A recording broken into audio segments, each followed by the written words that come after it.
Well, hey everybody, I'm Carlos DeVitas, lead pastor at East Wing Community Church, and I want to say thank you for joining us today for our online-only service.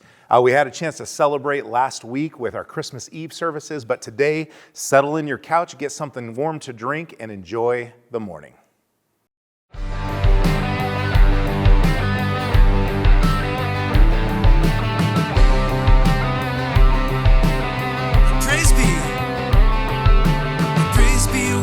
Silences the enemy.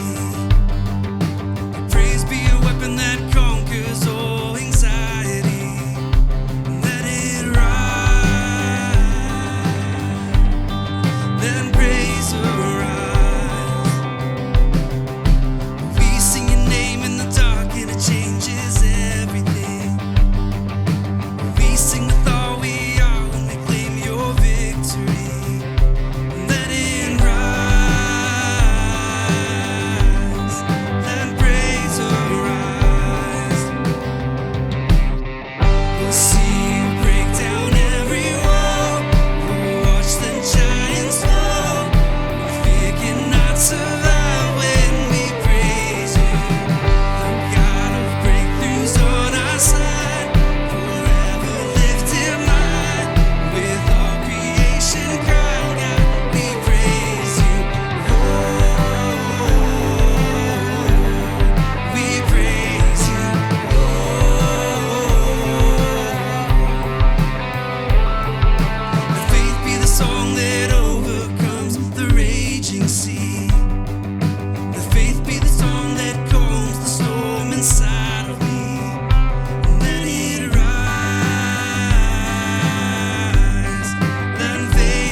This morning, let's open our hearts. Let's be open to His guiding and His prompting in our lives.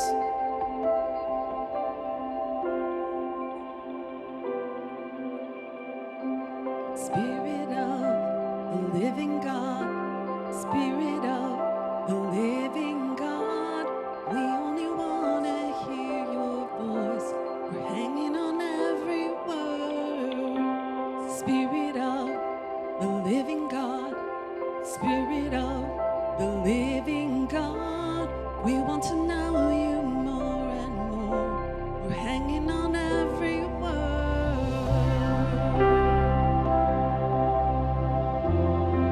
Come and speak to us, Lord.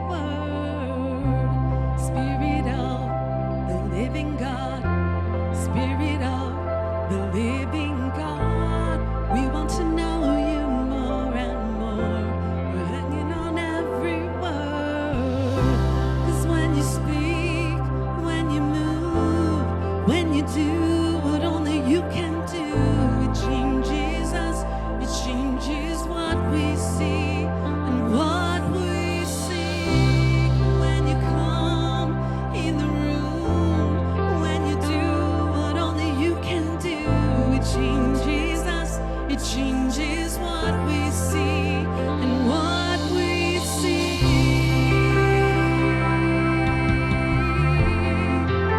You're changing everything.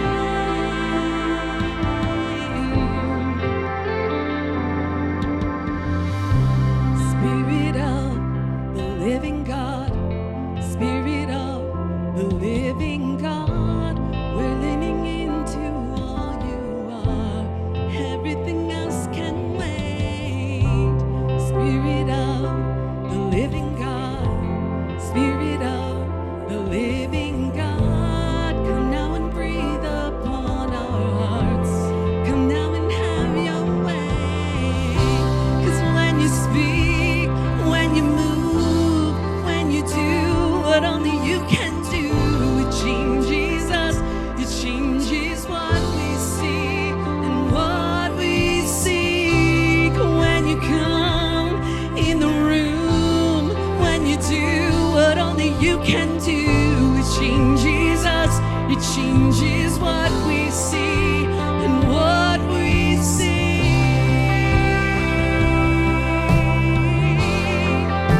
You're changing everything.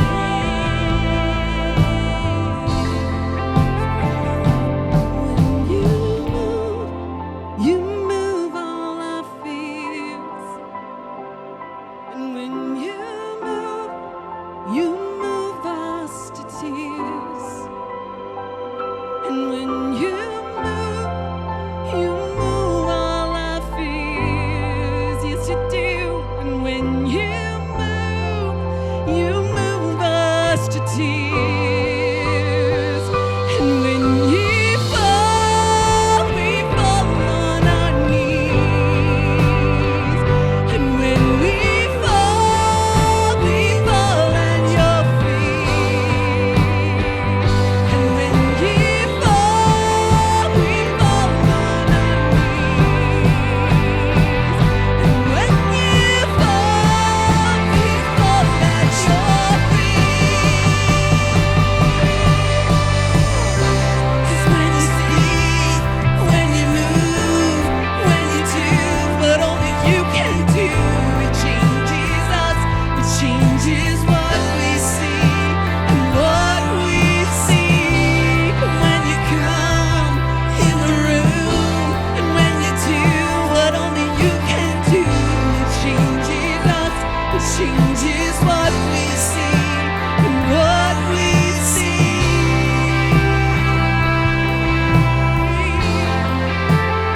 Changing everything.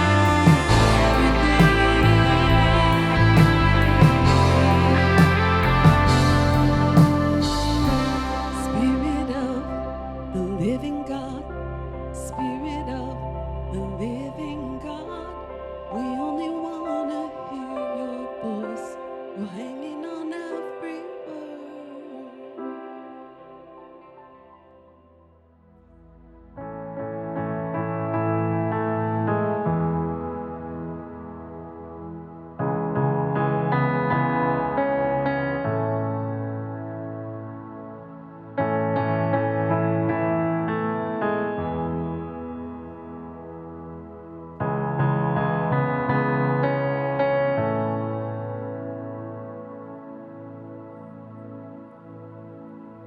Narrow as the road may seem, I'll follow where your spirit leads.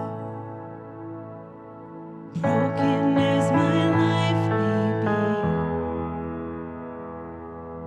I will give you every piece.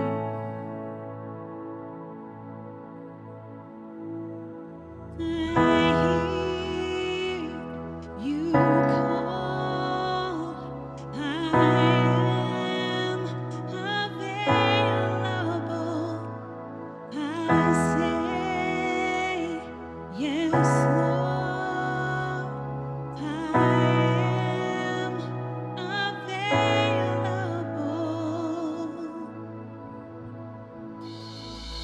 Here I am with open hands, counting on your grace again.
Oh, use me how you want to, God. Have your throne within my heart. Father, may that be the prayer of this church. God, that we would be people that give you the throne of our hearts. That we recognize that nothing is a sacrifice when we realize all that you've given up for us. Our only response should be to worship you fully. Help us to do that each and every day. We love you. In your name, amen.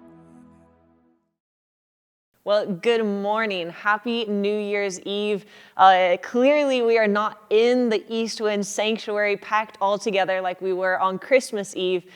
This morning, we're celebrating, hopefully from the comfort of your own home. You may have showed up to church this morning in pajamas with something nice and warm to drink. Wherever you're tuning in from, we're so glad that you're here with us online this morning. My name is Katy. I'm one of the pastors on staff at Eastwind, and I'm excited to be talking this morning a little bit of a reflection message, looking back on 2023 and into 2024 and what it is that Christ might be up to in each and every one of our lives as we move forward. I know for many of us, for about 40% of Americans, this is a time in which we really get down to it and we lock in our New Year's resolutions. Now, I personally feel like New Year's resolutions are a little bit silly. I'll admit that, but I'll also admit I'm in that 40%. I always do make some sort of resolution, even though I think it's a little bit of an odd thing to do. I also think it's a great opportunity to be ambitious and try to seek out and do some things. I'm not going to tell you the stats on how many of us actually accomplish those resolutions. That's just a very discouraging, low number, way lower than the 40%. But it is a time that, regardless of whether or not you're into New Year's resolutions or not, it's a time that so many of us reflect, even if we don't want to sometimes. We reflect back on the previous year and we look ahead to a new year, and that could bring with it all manner of feelings or ambitions or discouragements, whatever it is. Many of us are in this space of kind of thinking back and reflecting in some way or another. And some of us anticipate the new year because there's an exciting event in it, whether it's a graduation or retirement, the hope of a new promotion or a potential marriage or a new member of the family being added.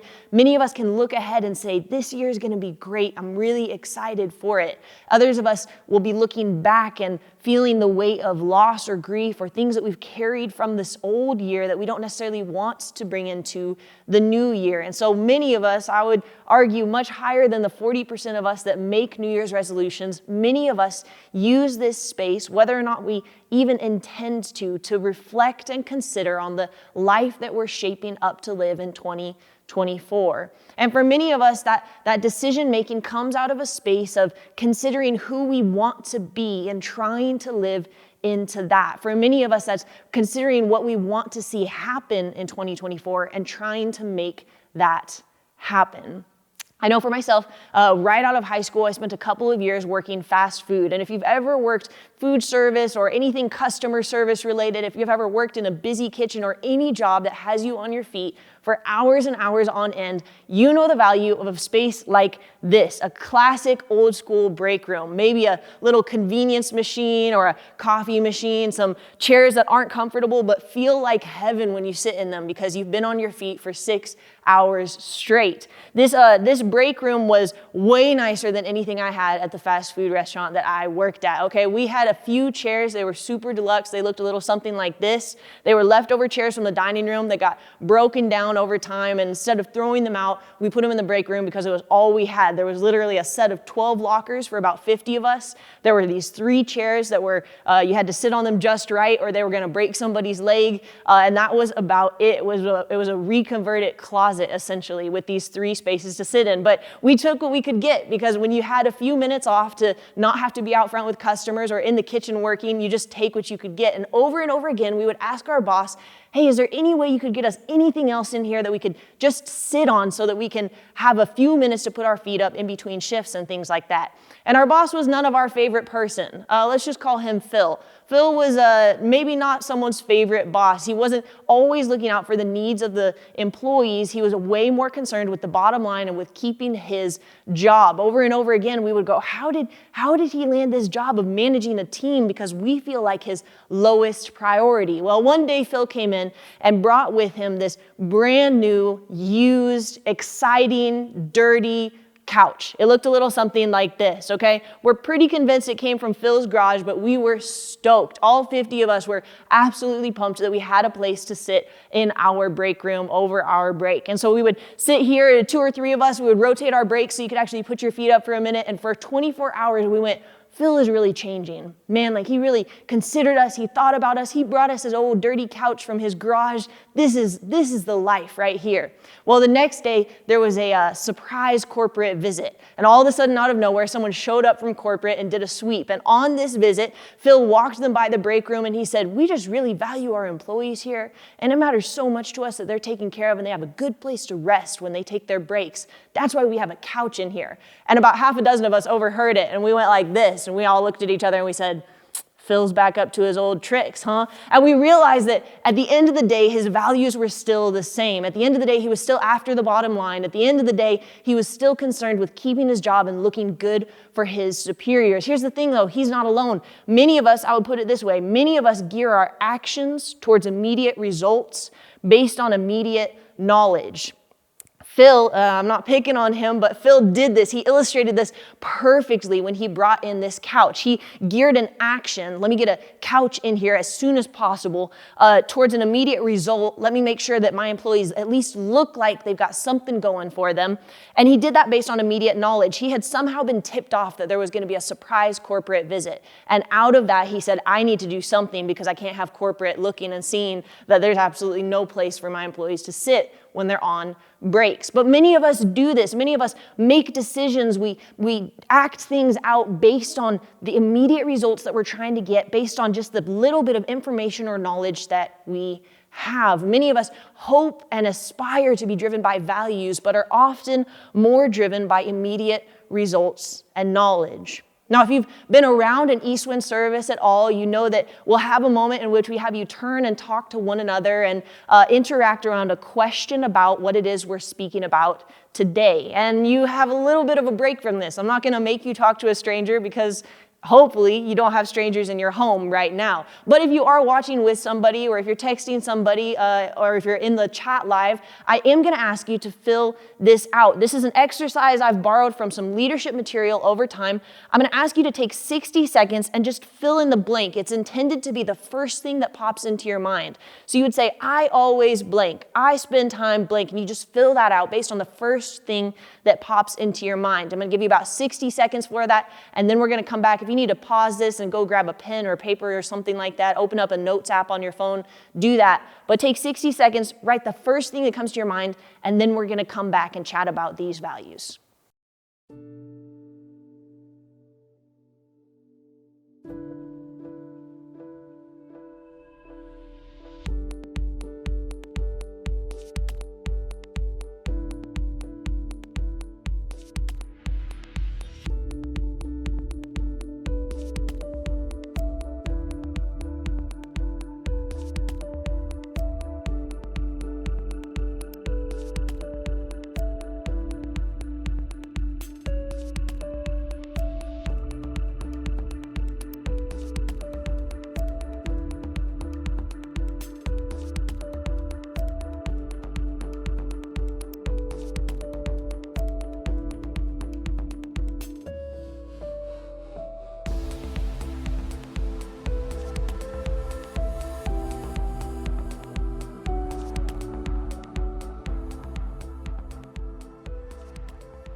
This is a really interesting exercise and particularly interesting to do with people that you know, because the reality is many of us could fill this out about each other. Many of us can see based on our actions what it is that we most value. I knew what Phil most valued in my fast food job because his actions exemplified it. And if we as employees had filled this out about him, it probably wouldn't have been too generous because his actions were such that it indicated that he didn't have a high level of value for his employees, but a high level of value for his bottom line out of that business. Many of us know these examples from our everyday lives, and we could look at this maybe for our own bosses or teachers. We could look at this for the people around us and make determinations about the things that it is that they really value. But we can do this for ourselves too and realize that so many of our decisions come from the things that we ultimately value if we're honest enough with ourselves to actually acknowledge what those things are. We're going to look today at a story out of Matthew 26. If you want to pull that up, either flip or click your way to it. We're going to be out of Matthew 26 today, looking at a story about some contrasting values and how people navigate making wise decisions with contrasting values. So as you look at some of your own, this isn't a judgmental exercise, just an awareness exercise to go, these are maybe some of the things that I hold most dear. And as I reflect on the old year and anticipate the new, do I like these results? Do I like the person that I'm becoming with these values? And the story that we're looking at in Matthew 26 around Jesus' last days on earth perfectly exemplifies what it looks like when we live in community with contrasting values. Matthew 26, we're going to start in verse 6, says this. While Jesus was in Bethany, at the home of Simon the leper. Now, let's just pause there. That's a bummer of a name to be identified by probably your former illness. Simon was a man who most likely had leprosy, a really horrific skin disease for a number of years, and more likely than not, he's now healed. When you had leprosy, you weren't supposed to be hosting people at your house, so he probably was healed from it, but I like to think maybe his buddies just gave him a nickname. They said, remember that time you had leprosy? And then he became Simon the leper. So Simon the leper is hosting a party, and Jesus is there in his home. During this time, a woman came to him with an alabaster jar of very expensive perfume, which she poured on his head as he was reclining at the table. This story is told in 3 of the 4 biographies of Jesus. Matthew, Mark, Luke, and John, these 4 biographies. It's told in 3 of those 4. And in others, we find out that the alabaster jar is myrrh. It's filled with the perfume myrrh. We're going to get to that in just a minute, so keep that in your mind. It carries on like this. When the disciples saw this, they were indignant.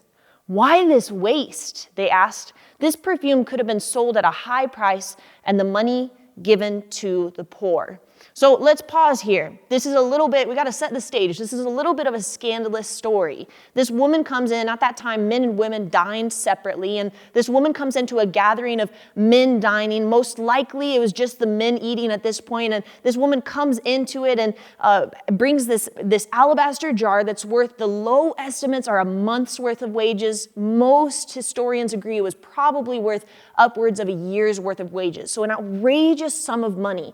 And she brings this expensive jar of myrrh and she pours it over Jesus's head. And the disciples, all these men gathered around are full of angst over this, and they're troubled by it because they say, this was so expensive, it could have been sold for so much money and given to the poor. Now, at first sight, this seems like, I would probably side with the disciples. It seems like an irrational thing that this woman is doing. It seems inappropriately extravagant. And the disciples really have a point here. In fact, the disciples had some new knowledge. They had some new knowledge. If you back up to Matthew 25, it's really interesting because in Matthew 25, Jesus tells a story. We're going to get to that in just a second. They had this new knowledge, this new information that Jesus had given them about the poor in Matthew 25.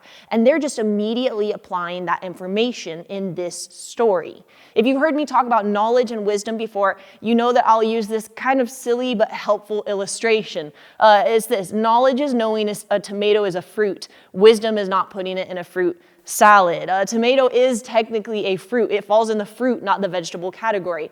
But if you bring a fruit salad over to my house and you have tomatoes in it, as much as I love my tomatoes, I'm not touching that fruit salad because that's weird and gross and nasty. I'm not going to touch it, okay? So there's a difference between knowing something and being wise about something. The disciples know something and they're trying to apply it, but they're kind of, we're going to see in just a second, they're kind of missing the application of it because they're not being wise in how they apply it. So one more time, we're actually going to pause right here. The difference between knowledge and wisdom, okay? The application of knowledge is wisdom. And I'm going to pause right here and have you, if you're sitting and watching with others, if you want to drop this in the chat, simple question. Who is the wisest person that you know? Whose wisdom do you admire? You hope one day to be as wise as that person. Take just a second, answer this question for yourself. Who is the wisest person that you know?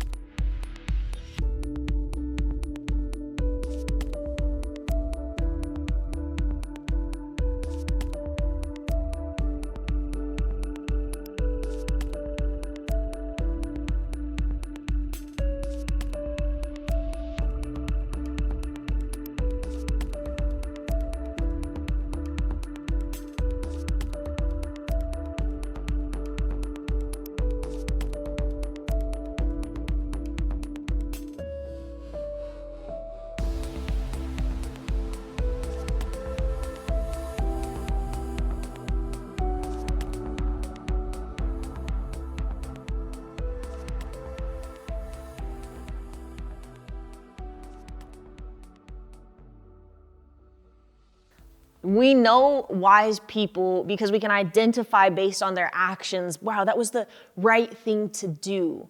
The thing is that in Scripture, we're actually given a definition for wisdom. It goes like this. Knowledge is information where biblical wisdom is Jesus. Again, knowledge is information. Knowledge is knowing a tomato is a fruit. But in scriptures, the definition of wisdom goes even a step further. 1 Corinthians puts it incredibly bluntly. 1 Corinthians 1:24 says, Christ is the wisdom of God. This is repeated in several places that Jesus Christ himself is wisdom. Wisdom is not some attribute pie in the sky, but the person of Jesus Christ himself. It could also be defined like this. Knowledge asks what? Knowledge is based on information and concerned with information. Wisdom asks, and you can actually see if you read the scriptures, the stories about Jesus, Jesus asks what, who, when, why, how, and to what end. Wisdom is concerned with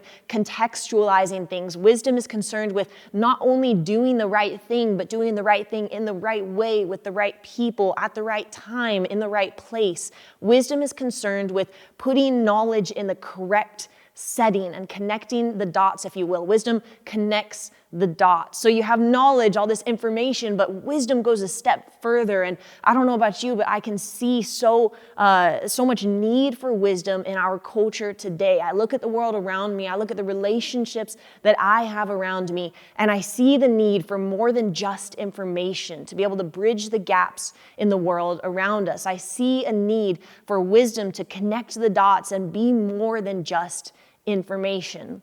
So let's get back to these disciples at this dinner. They had just received some new information. Their knowledge base had grown. In the previous chapter, Matthew 25, Jesus tells a story about how in the last times, he says, my Father's going to gather everybody up, and there's going to be a discerning between those who are my true followers and those who were not so true. And he says that this is how they're going to be identified. Out of Matthew 25, Jesus says, I was hungry and you gave me something to eat.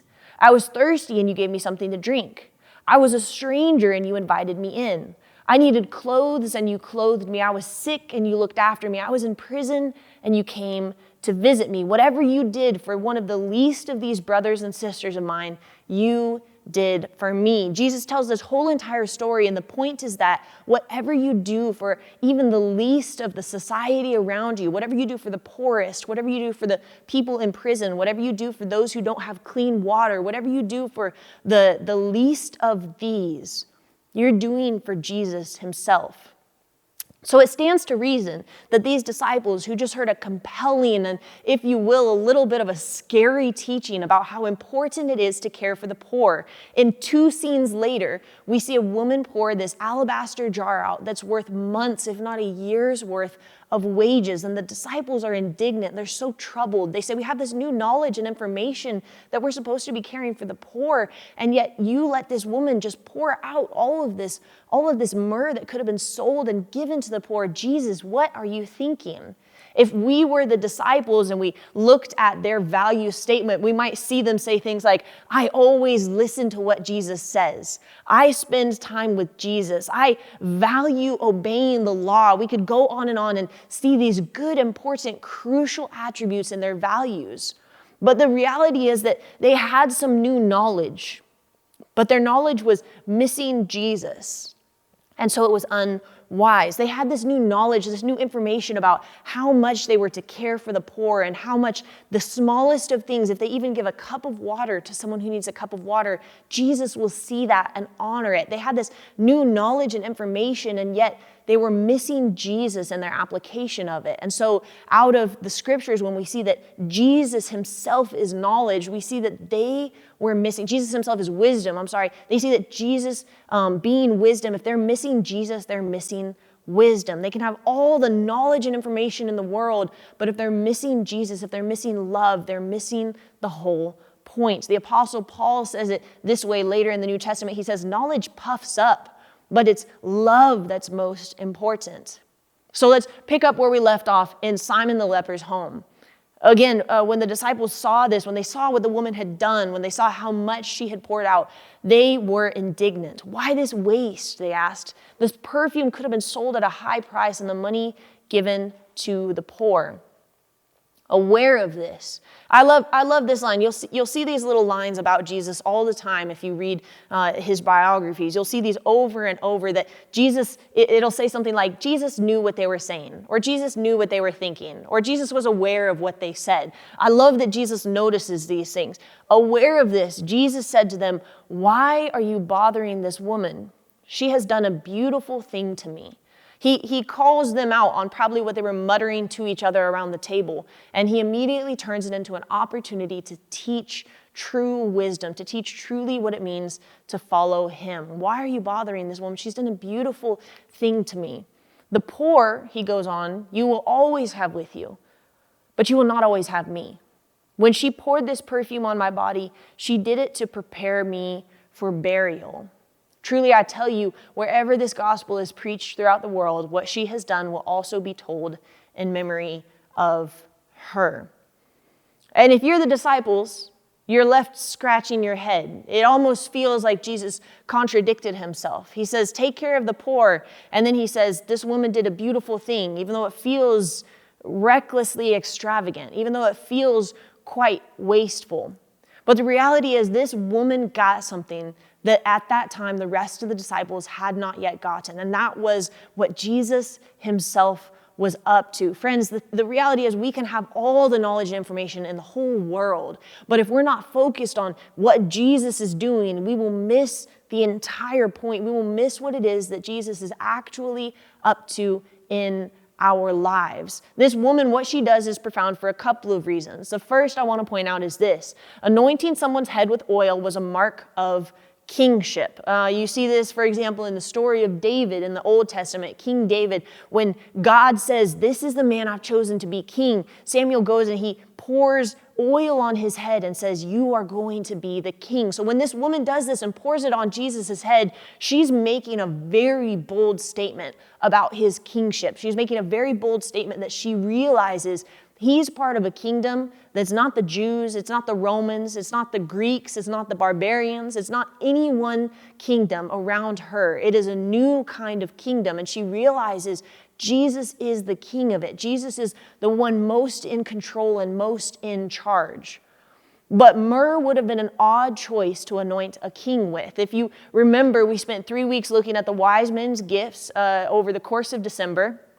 And myrrh was actually a symbol of death and suffering. Myrrh was a spice that you would have used to anoint someone's body, as Jesus said in the passage, for burial. So this woman does two seemingly contrasting things. She anoints Jesus as if he's a king, and she anoints his body as if his body is already being buried. And Jesus looks at these two things together and goes, yes, this is it. I love the way that one commentator framed this. He said, we'll never forget you, speaking of the woman, for you are the first to see his kingdom. The king is dead. Long live the king. She somehow connected the dots. Jesus had over and over again for months now been saying, I'm going to be killed. I'm going to be handed over. I'm going to be crucified. The Son of Man has to suffer. I have to suffer. And she finally connected the dots in such a way that the rest of the disciples had not yet. And she said, not only does Jesus declare to be the king, but he declares to be one who has to suffer for his kingdom. And she said, this myrrh and this oil, I'm going to pour this on his head because I know that he is not only the king, but he's one who's going to suffer as well. This is why when Jesus speaks about what she has just done, he says, the poor you'll always have with you, but you will not always have me. He knows that he's going to be dead in a matter of days. He knows what is coming. He knows what is ahead for him. He's anticipating, and some of you may feel like this, anticipating 2024, that you don't have much to anticipate. You don't have much to look forward to. Jesus is anticipating his actual death, and nobody gets it before this woman comes and anoints him. And he sees that and he says, when she poured out this perfume on my body, she did it to prepare me for burial. This story is tragically situated between the plotting of the priests to try and overthrow Jesus and get him killed. You can read that in the first 5 verses of chapter 26 of Matthew.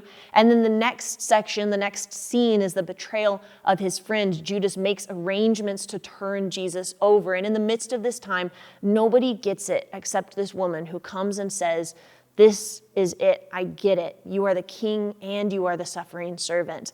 I want to anoint your body for burial. Here's the thing. Many of Jesus' disciples knew something was wrong, but they didn't know how bad it was. They knew how bad it could get. They lived in a violent, ancient culture, but they were making decisions based out of fear. They started advising Jesus to flee or go the other way. They started asking Jesus to lead a revolt instead of allowing himself to be turned over. And we encounter here an uncomfortable reality, something that's true for many of us, which is that we often make decisions out of our fears instead of our values. That values list that I had you write earlier, so many of us can say, yes, this is it. These are our values. But when it comes down to it, we often make decisions based out of our fears instead. My boss, Phil, made decisions based out of fear of losing his job. He made dramatic decisions to try and turn things around or at least make things look better than they actually were. I would illustrate it something like this. I love the ocean. I'm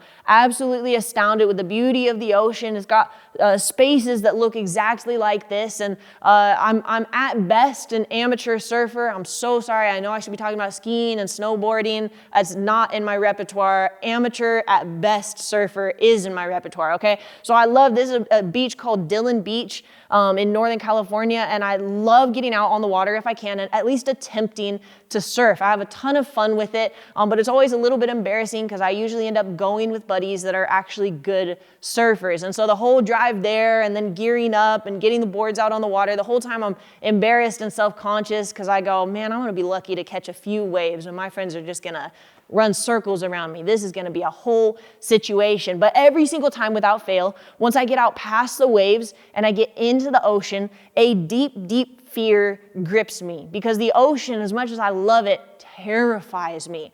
To the core of my bones, I feel terror. And part of it is because I make the mistake of following some folks online, like this deep sea diver who finds actual fish like this in the ocean. And then I have those images in my mind and I'm sitting on my board just thinking about all the ways my life could end in the next 30 seconds, okay? So I understand we've explored so little of the ocean. I know that there's 101 ways in which I could die in that moment. But what that does is actually so interesting, because the minute that I get terrified of the water, the minute that I'm terrified for my life on the ocean, I don't care anymore what my friends think about me. By the time I get back on shore, I'm so happy to be alive that I don't care if I caught 1 wave or 10 and they caught 10 waves or 20.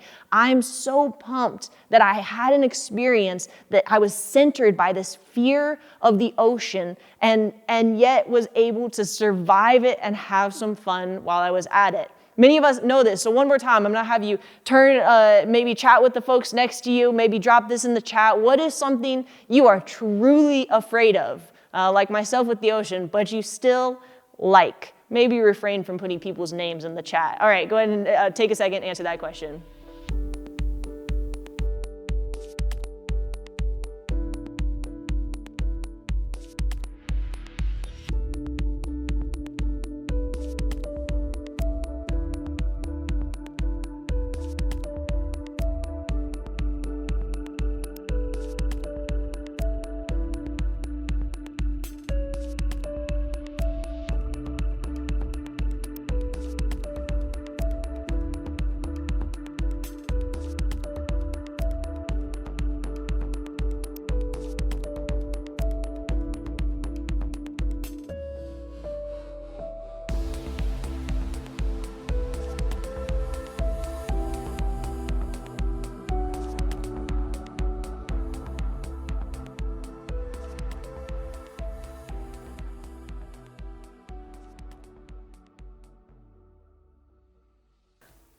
The reality is, many of us do make decisions based out of fear instead of out of our values. My values don't matter so much when I'm afraid for my life on my board in the ocean. I'm much more concerned about preserving my life. And that fear that centers me, that fear that just puts me in focus with myself and the ocean, means that I don't care what the people around me think anymore. And it's a simple example, it's a simple analogy, but it's true of so much of our life. The things that we are most afraid of, we will, no matter what, transcend anything and everything in order to preserve ourselves around that thing that we're afraid of. If we're afraid of failing a class, we don't care if everyone around us thinks that, oh, you're a dork for studying so much, because we're gonna pass that class no matter what. If we're afraid of losing our job, we don't care what anybody thinks about us as long as they know that we're doing our work and we're going to keep that job no matter what. If we're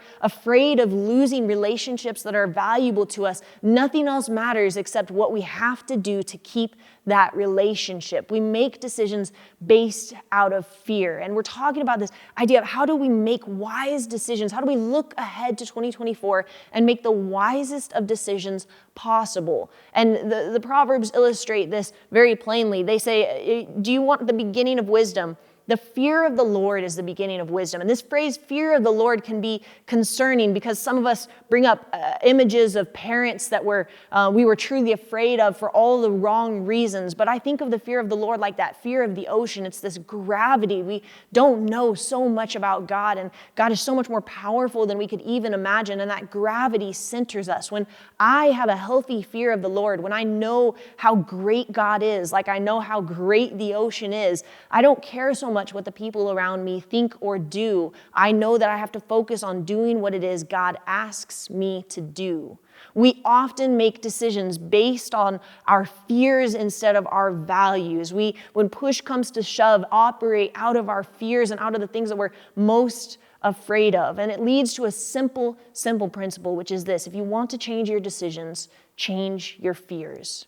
If you want to change your decisions, there's some fears that you have to get rid of. At the end of the day, in our story in Matthew 26, Jesus' disciples were so afraid of being caught by the Romans, being executed and crucified. They had valid fears. They were so afraid of their homes, their families, their livelihoods being ripped from them because of what Jesus was doing. Their fears led them to make decisions like to say, this woman what is she doing? What an idiot. Why? She should have just sold that. She shouldn't have made a declaration of your kingship. She shouldn't have affirmed your suffering. She should have just sold that and given the money to the poor, done a good deed and gone home. Why is she doing this? And Jesus says, she gets it. This woman was more centered in her fear of the Lord. She was more centered in listening to what it was that Jesus actually said. She was so grounded in understanding Jesus to be the wisdom of God that out of that, she was the first one to recognize the complicated truth of the kingdom that Jesus was actually bringing. She was not so afraid to save her own skin that she missed what it was that Jesus was about. If you want to change your decisions, you have to change what you're afraid of. And the simple answer for some of us is that we have to become more resolved and understanding of what it is that God is calling us to and who it is that God is. Some of us need more fear of the Lord so that we're less afraid of what it is that our peers say or our bosses say, so that we're less afraid of what it is that the culture around us is expecting of us. When we have that gravity of the fear of the Lord, we truly start to gain wisdom. We're not so afraid for our lives that we miss out on what it is Jesus is actually saying to us. You might go through your values list and realize, oh, some of these things are just fears. And your prayer for 2024 might be, God, help me throw this fear away. Help me have a bigger view of you so that I have less fears within me. The last thing is this: if you want to be more wise, it's really simple. You get to know Jesus more. I started praying specifically for wisdom a number of years ago, and as I prayed for wisdom, I just started reading stories about Jesus, and it blew my mind how thoughtful and tactful and clever he was at dealing with situations that didn't make any sense to deal with. He always knows the right thing to say or not to say, the right thing to do or the thing to avoid doing. If you want to become more wise, if in 2024 you need wisdom, spend more time with Jesus. Get to know Jesus more. That will shape your attitudes and your actions deeply. I want to leave you with one practical suggestion as you look ahead to 2024, as you consider what kind of a person you want to be, as you consider the fears you want to let go of and the values you want to bring with you. I'm going to ask one simple thing of you in that. Here's my suggestion. When in the next week can you read Matthew, Mark, Luke, or John? These are the 4 biographies of Jesus, and it's one of the best ways to get to know who Jesus actually is to read and look at the wisdom of God as shown in Jesus, to not just have information about what he tells you to do, but to have the wisdom about who and where and when and why and how to do it. To look at your list of fears and to look at your list of values and to say, Jesus, how would you handle this? How do I live a life of wisdom? How do I have fewer regrets? How do I move forward with wise decisions in my life? I'm going to pray for us, and my suggestion is if that's you today, if you go, I need more wisdom. There's some things I need to know how to handle. There's some things I need to know how to deal with. I need this wisdom in my life. That you even just right now, open up your phone, open up your calendar, mark out some time. The book of Mark is my personal favorite. It's also the shortest, which is convenient. It will take you about an hour to an hour and a half to read it straight through. And what would it look like to block out or even just listen to it on an audio Bible, on the Bible app or something like that? What would it look like to block out some space to just listen to the story of Jesus straight through and consider the wisdom that he offers for your day-to-day life? Let me pray for us. Jesus, thank you so much for the wisdom that you exemplify. Thank you that you offer us a way to live not just value to value or not just decision to decision, but that we get to be people full of wisdom, that we get to be people with knowledge that knows how to act. God, I ask that you would center us in the fear of the Lord that's healthy and holy, and that you would pull us away from fears that turn us into people that we maybe don't want to be. God, would you let 2024 be a space and a time of freedom from fear and more growth in the deep value of knowing you, Jesus. Pray all this in your name. Amen. Well, thank you for joining us. We'll be in person next week at 9:30, 11, and 5:01, and we, of course, will have our online services at 9:30 and 11. When we gather on Sunday, we always end with a common phrase we call a benediction. I want to say it for you now. I hope it blesses you as you head into 2024, a year where we as a church community hope that you're inspired to follow Jesus and deepen your faith and relationship with him. So friends, may you jump into the arms of Jesus, and may he push you out into the world, and may you be healed as you participate in the healing of others. Not because you must, but because you may. This is why we were born. We'll see you next week.